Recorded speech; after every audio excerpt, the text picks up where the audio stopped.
Okay, right.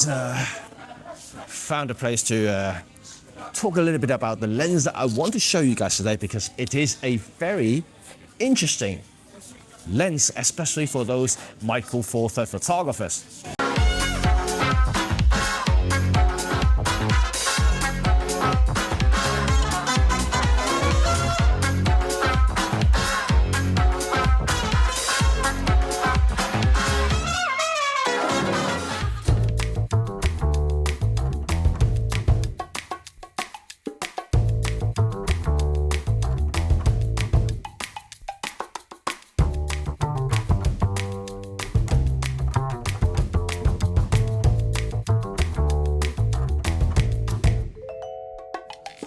Yeah, the weather is pretty rubbish today, and but the lens I want to show you guys, and for those who have been following my social media, will probably seen this before. Look at this tiny little thing here. This is Pergear's brand new 25mm f1.7 for Micro Four Thirds, and this is actually, spoiler alert, spectacular, except for one thing. But I'm going to talk a little bit about that later. But first of all, just appreciate one thing. It's the size. But for all those Micro Four Thirds photographers, videographers, or any users who love Micro Four Thirds format, will appreciate something this small, right? Who doesn't? Because this is what the strength of the format, the platform, is all about size and weight. And the 25mm f1.7 right here is definitely one of the smallest lenses I've seen. And I mean working lenses, not pancake lenses or not those lens cap lenses. Is actually a working manual focused 25mm large 1.7 aperture lens. For those who may have followed my social media and have seen this little guy, I mean, I posted the photo of this guy here for a couple of times already, but you may not actually appreciate how small it is.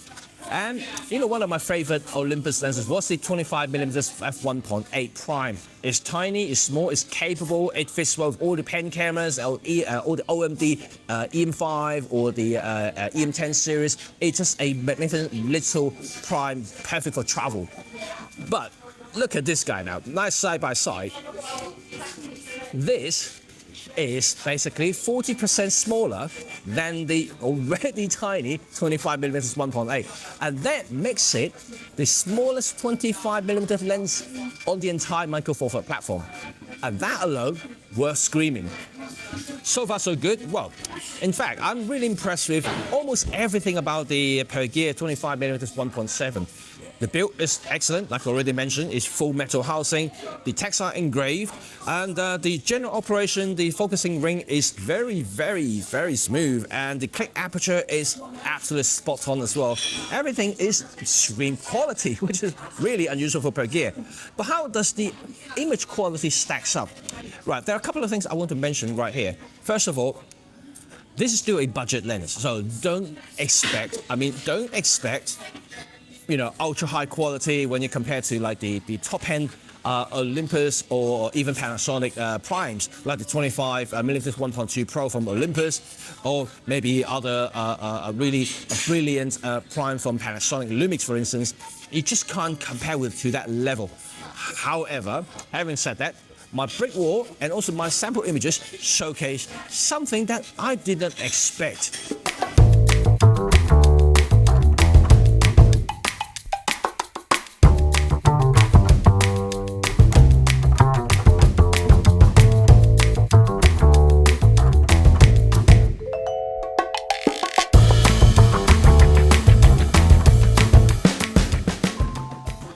So, as you can see from the sample images, they are absolutely fine. You know, the images turns out great. To be honest, you know, I was a little surprised by that. Okay, like I said, it's not comparing to the 25 1.2 Pro, you know, kind of my workhorse lens. That is super sharp, super punchy, high quality stuff. This is not near that, but it's close. Because when you shoot in wide 1.7, a lot of the cases when I look at all the Chinese budget lenses, when you shoot wide open, you always have halo. The micro contrast is very low. You got a little bit smearing at the edges, and for instance, This doesn't seem to be the case with the 1.7. So as you can see, the center sharpness is already excellent at 1.7. Stopping down to 2.8 will increase the perceived sharpness by increasing or level up the micro contrast, giving you a more punchy look. Peak performance arrives at 5.6 before diffraction comes in at f11. Edge performance is equally good. Yeah, it's already really sharp at 1.7, but you will get edges and sharpness bound about 2.8 to 5.6. Diffraction will comes in at f11 again.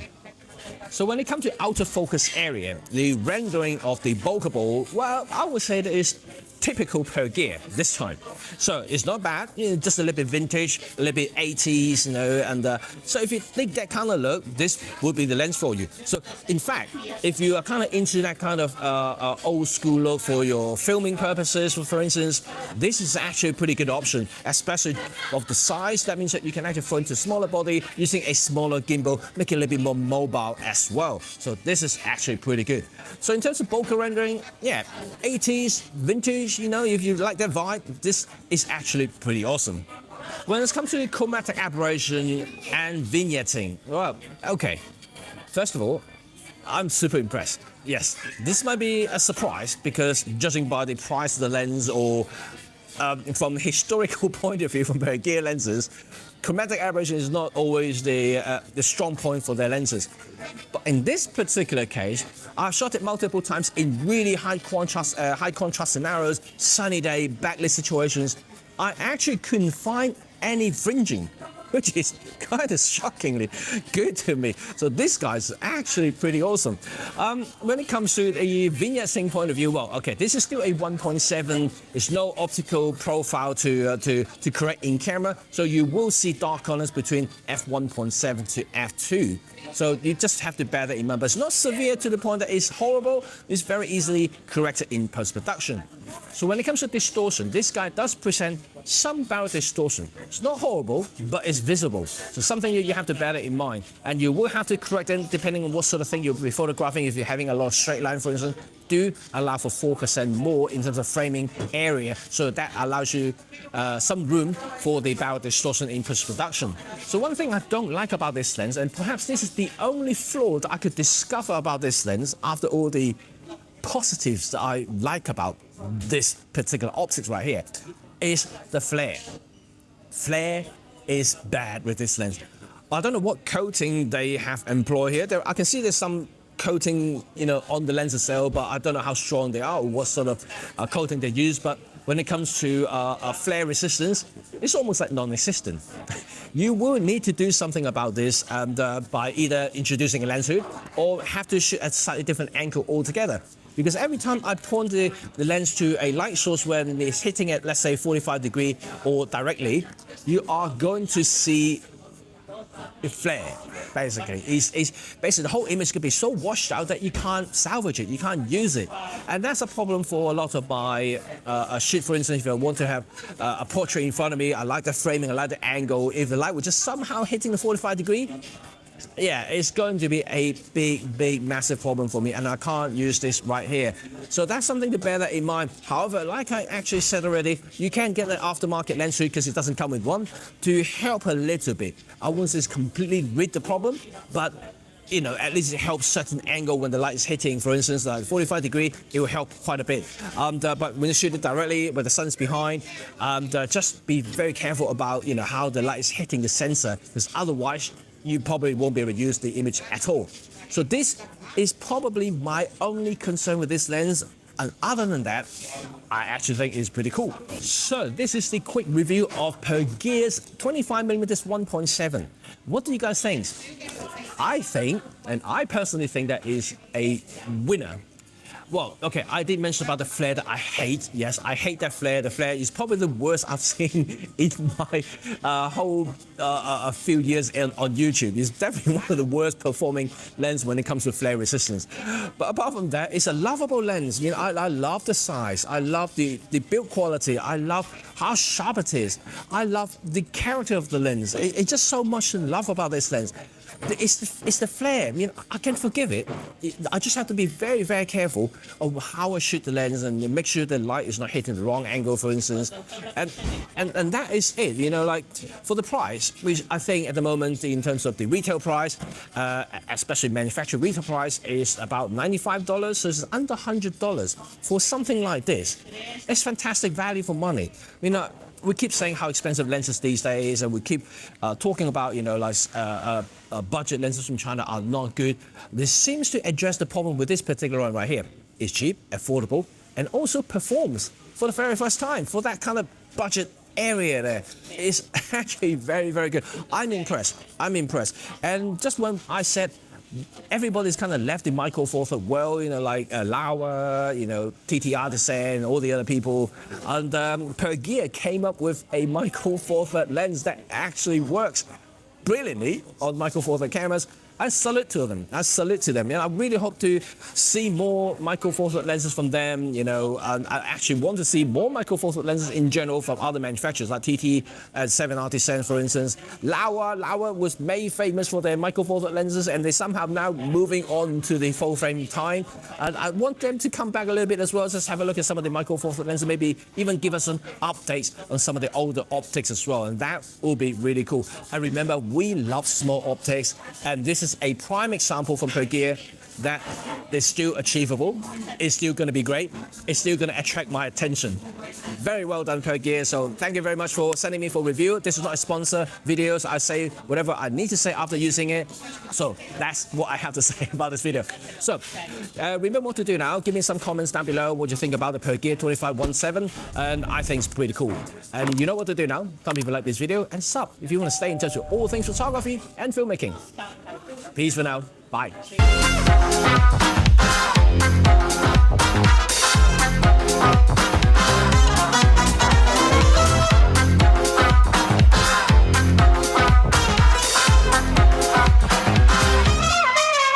Welcome to the bonus sections, and yes, I really enjoy using the Pergear 25mm f1.7, and I think it's a brilliant lens. And for those who love menu focusing lenses and on the Micro Four Third platform and want something small, tiny, yet capable, this is a very, very good option. Bar the flare that I mentioned about. Yes, flare is pretty bad with this lens here, but like I said, there are a little bit compromises there. You know, you can add a hood to it, make it just a little bit bigger, and also you may have to shoot a slightly different angle to avoid stray flares, for instance. Something that you just have to bear in mind, get used to how the lens performs and behave, basically. Once you learn about the limitations of the lens, work within those limitations, and you actually get a very, very capable optics right here. And something I would like to see Pergear do more, something like this. Small, tiny, capable lenses, and maybe using some better coating, for instance, for the lenses, and hopefully they will make and improve the flare resistance, for instance, all the ghosting issues that I have with this. But apart from that, I think they have a winning solution right here. I mean, if they're ever going to make a Mark II lens for this one here, I mean, the only thing I want them to address is literally the flare. I can live with the distortion. It's just the flare that it's just it's a little bit problematic for me. But like I said, I love it. I love this. I love how it looks. I love how small it is, that it fits into any cameras that I have there. You know, like all the Micro Four Third pen cameras look gorgeous. The EM10, the EM5, seriously, they look really good with this particular combination right here. The black and white on the lens, it just, or the black and silver, that kind of matches very well the old school silver and black camera combinations. It really doesn't look like very old school film cameras. It just looks good. It just really have that overall package for those vintage kind of like a vibe cameras that you like about, like for instance, like the Fujifilm X100, you know, all the other things that you've seen on the market right now. You know, it fits into that theme, and it just looks absolutely spot on. With performance like that too, yeah, I won't say no to this. But anyway, I hope you enjoyed today's video, and yeah, let me know in the comment section below. And I've got some more lenses to review, but at the moment I'm in this really high season, really busy season for me at the moment. So I'll be shooting every single day professionally, 2 to 3 shoots a day, every single day, 7 days a week for the past 6 to 7 weeks already. bar the 2 days I was in hospital. But like, you know, it's been so busy for me. I'm not complaining. It's good that I'm making money, so like I'm not going to complain. But I do suffer on other aspects of it. Like the YouTube channel is suffering at the moment because I'm not producing enough videos. But please be patient, guys. I'm trying to work through my stuff. You may see me doing a lot more vlog style review like this today, because this is kind of the only free time I have in between photo shoot, for instance, when I'm out and about. Then I'll be able to talk about lenses I tested in the past 2 months. So other than that, I'm going to keep testing lenses because I think they're cool, and I just can't wait to show you guys more. So until next time, I'll see you all very soon. Keep shooting, stay creative. Bye for now.